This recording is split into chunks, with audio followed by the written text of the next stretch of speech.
সাধারণ মানুষের ভোটাধিকার, কর্মসংস্থান ও জীবিকার প্রশ্নে ৫ দফা দাবিকে সামনে রেখে বুধবার ইলামবাজার ব্লক সমষ্টি উন্নয়ন আধিকারিকের দপ্তরে স্মারকলিপি জমা দিল সিপিআইএম। এর আগে ইলামবাজার রাইস মিল মাঠে দলের কর্মী সমর্থকদের নিয়ে একটি বড় সমাবেশ অনুষ্ঠিত হয়। সমাবেশে বক্তব্য রাখতে গিয়ে দলের নেতৃবৃন্দ বর্তমান পরিস্থিতি নিয়ে উদ্বেগ প্রকাশ করেন এবং বিভিন্ন জনস্বার্থমূলক দাবি তুলে ধরেন।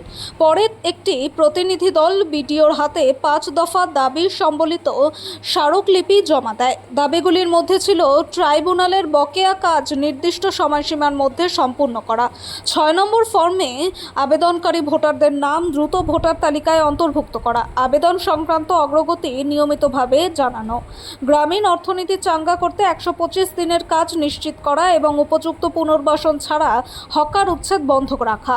সিপিআইএম এর নেতৃত্বের দাবি, সাধারণ মানুষের গণতান্ত্রিক অধিকার ও রুটি রুজির প্রশ্নে কোনো আপোষ করা হবে না।